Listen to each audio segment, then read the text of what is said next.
Vamos lá, rapaziada, segunda parte do Foca nas Específicas. Primeira parte a gente falou de figuras de linguagem, a gente falou de classe gramatical. E a gente continua a falar de classe gramatical agora, só que de uma em especial, nessa questão que a gente tem para resolver, que é o verbo. Verbo, durante muito tempo, foi uma classe gramatical cobrada em prova sob o ponto de vista simplesmente da conjugação. Tempo, modo, número, pessoas, variações. Só que agora, a tua prova pega essas variações e trabalha sob o ponto de vista semântico. Significado que esses verbos podem atribuir ao texto. E a questão que a gente faz agora fala de uma dessas variações em especial. Vamos dar uma olhada lá. Questão UERJ está ligada ao texto com o qual a gente contou na parte 1, que é o que a gente chamou de texto 2 naquela ocasião. No texto 2, há uma forma verbal que expressa uma súplica feita pelo eu lírico à mulher amada. Identifique essa forma verbal e as respectivas flexões de pessoa e modo. Deixa eu focar um pouco mais nessa variação de modo, porque, na verdade, a gente precisa entender que modo é uma variação que vai muito além da forma que o verbo assume. O modo verbal tem uma capacidade de imprimir significado muito grande para o texto. E são essas variações de significado que a tua prova tem cobrado. Vamos dar uma olhada nos 3 modos verbais do português e das significações, das semânticas que esses modos verbais podem trazer. Dá uma olhada lá. Quando eu falo em modo verbal no português, eu falo, em primeiro lugar, do indicativo. Falo do subjuntivo. E falo do imperativo. Talvez dos 3, o único que você tenha aprendido preliminarmente quanto ao que significa é o imperativo, que é inclusive motivo exato da questão. Volta para lá. Quando a gente fala de imperativo, a gente fala de pedido, ordem, súplica. E pedido, ordem, súplica, inclusive, uma das palavras faz parte do enunciado com o qual a gente lidou agora. Dá uma olhada lá. A forma verbal que expressa súplica. Então a gente já sabe que a questão, em especial, fala do imperativo. Só que não dá para ignorar que o indicativo e o subjuntivo também têm papéis decisivos na caracterização semântica do texto. E aí vamos dar uma olhada no que cada um deles significa. Quando você dá uma olhada no nome indicativo, você pega esse indica aqui, indicar. Eu não indico uma coisa sobre a qual eu tenho alguma dúvida. Então, o indicativo é o modo verbal que traduz a noção de certeza, com uma exceçãozinha. Essa exceção, inclusive, pode ser uma ferramenta fundamental para a feitura da tua redação.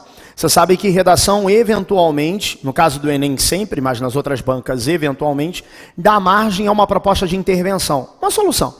Essa solução não deve ser uma verdade absoluta, deve ser uma proposta sua.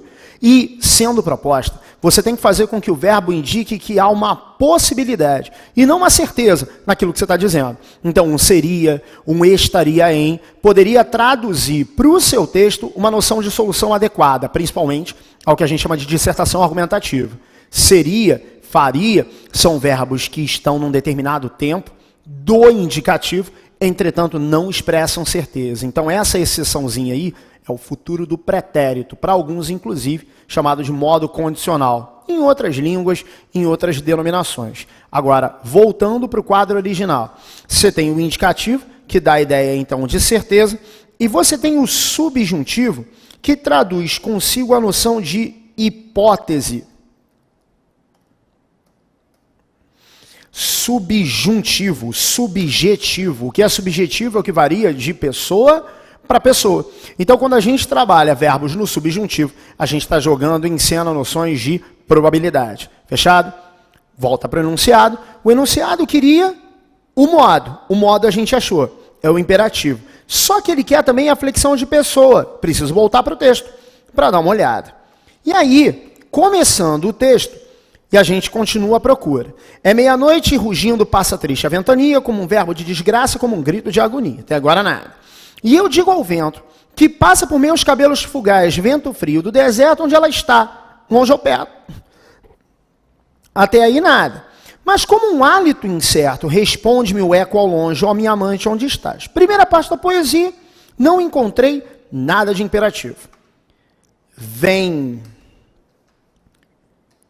E a gente encontrou o tal do verbo que a questão queria. O verbo é o vem. Agora ele quer a variação de pessoa. Essa variação de pessoa no imperativo costuma dar algum trabalho. E é em cima desse trabalho que a gente vai analisar agora o vem.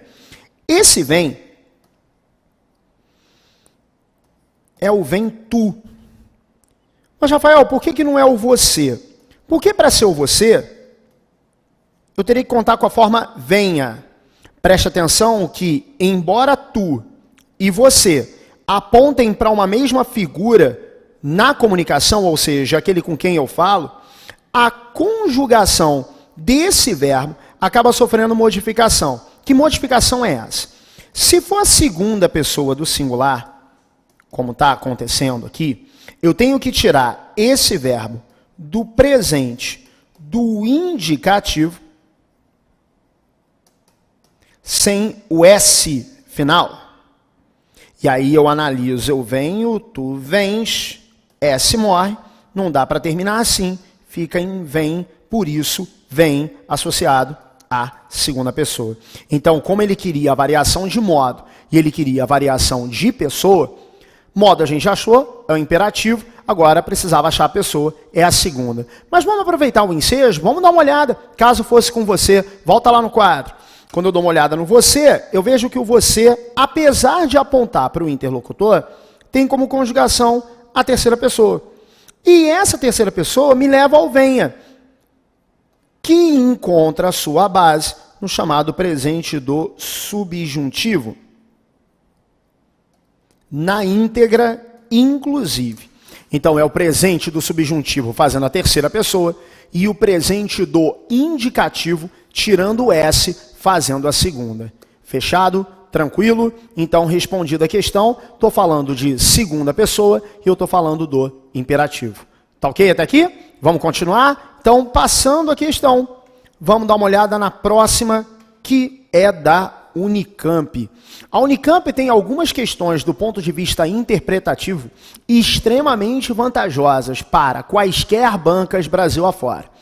É uma prova extremamente inteligente, que conta com enunciados que ultrapassam, como a gente conversou na primeira parte, a noção gramatiqueira da língua. Eu pego estruturas gramaticais e estimulo a interpretação a partir delas. Deixa eu dar uma olhada no que essa questão em especial pediu. Vamos lá.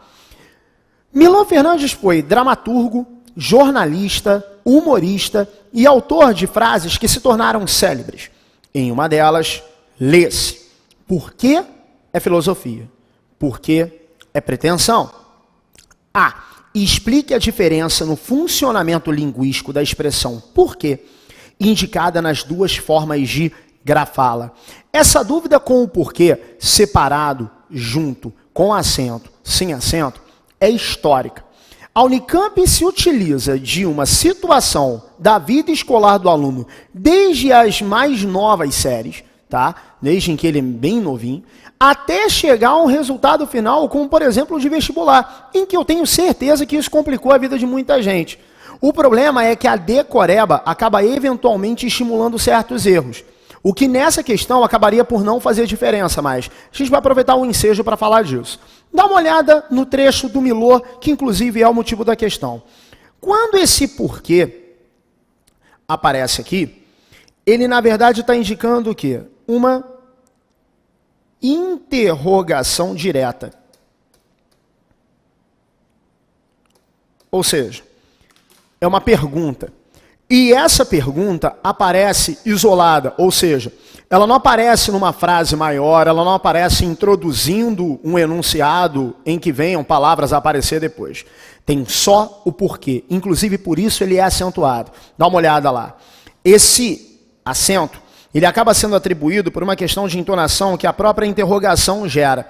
Então, esse primeiro porquê, para a questão, acaba sendo explicado por indicar uma interrogação direta. Tudo bem até aqui? Tranquilo? Então vamos aproveitar o ensejo. A questão não pediu, mas a gente diferencia. Esse porquê separado, sem acento, o início da pergunta, ou no meio da pergunta, ou como sinônimo de por qual motivo, por qual razão.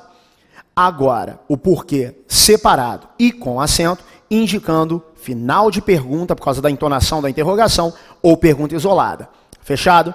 Agora deixa eu dar uma olhada no outro porquê. O outro porquê da questão aparece junto e sem acento. E esse porquê tem como função exprimir causa ou explicação.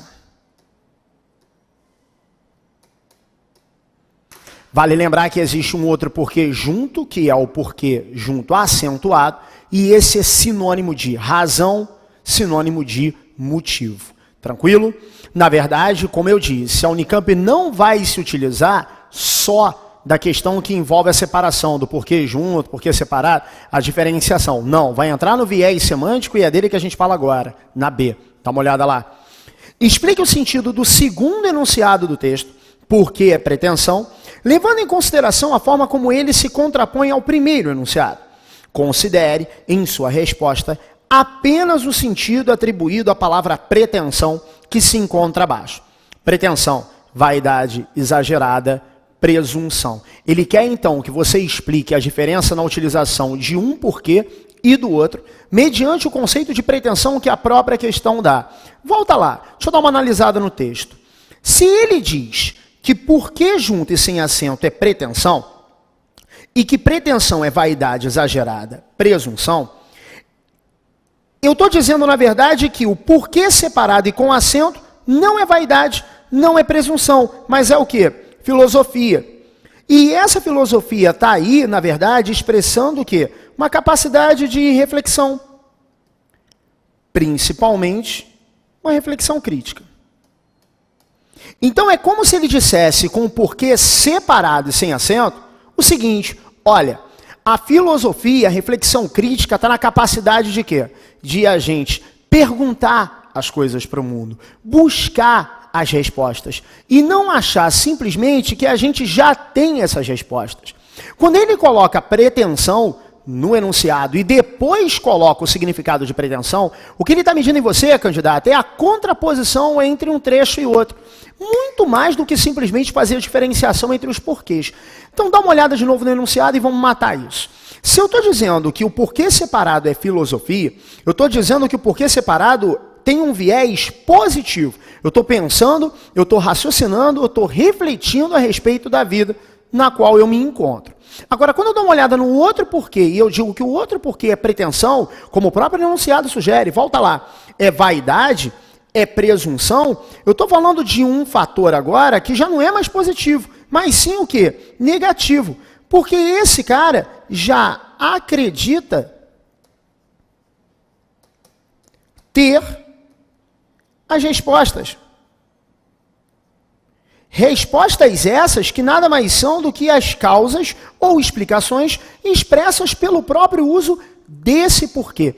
Então a tua resposta da letra B se resumiria a isso. Dizer que, na verdade, um porquê, que é o separado, com acento, expressa um aspecto positivo da reflexão, o fato de a gente buscar as respostas, e o porquê, junto, sem acento, expressando algo de negativo, ou seja, que essas respostas já teriam sido encontradas. O que é vaidade, o que é presunção, na medida em que, segundo a frase, a gente deveria refletir mais, para depois sim a gente poder chegar a algumas respostas, e não partir do pressuposto de que elas já foram encontradas. Fechado? Questão Unicamp, repito, que pegou um item gramatical aparentemente insignificante do português e fez com que ele fosse motivo para uma discussão muito mais ampla. Essa prova chamada de instrumental, que a gente conversou na primeira parte, tem essa característica. Então fica atento para tudo que a banca chamar a atenção do ponto de vista da forma que gera um determinado efeito. Por isso, fica a dica, dá uma olhada lá. Preste atenção a essa expressão que eu vou anotar aqui, que provavelmente você vai se deparar com ela em alguma prova. Estou chamando aqui de recurso expressivo, como poderia chamar de recurso estilístico, como poderia chamar de marca expressiva, marca linguística, isso varia de banca para banca. O que isso significa em provas como essa? Significa uma coisa muito simples. É uma forma, é uma estrutura gramatical que visa a um determinado efeito. Quer ver um exemplo? Volta para o quadro. Vamos pegar um sufixo. Vamos pegar o caso que eu acho que é emblemático,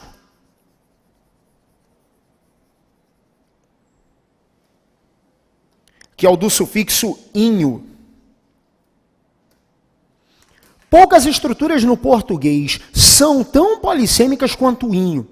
Se eu falo de cadeirinha, posso estar falando de cadeira pequena, então posso ter um diminutivo físico. Eu falo de cadeirinha, pode ser uma cadeira pela qual eu tenho um afeto, eu tenho um apreço, eu tenho um carinho. Eu posso falar de cadeirinha colocando em xeque a qualidade dela. Eu posso, inclusive, usar esse mesmo inho, não em cadeirinha, mas em outras situações, como pertinho, para intensificar um determinado valor semântico. Ou seja, eu estou pertinho, eu estou muito perto, eu não estou pouco perto. Então, de repente, uma banca poderia explorar uma palavra como cadeirinha e perguntar ao candidato qual a marca expressiva que denota afeto, ou que denota valor físico, ou que denota qualquer outro valor semântico. E aí você deveria responder, sufixo de diminutivo. Ou a banca poderia fazer o contrário, perguntar qual o efeito pretendido com a marca sufixo de diminutivo. Essa relação entre forma e efeito é uma relação muito comum nessa prova discursiva de segunda fase. Fechado? A gente se fala na terceira parte. Um abraço.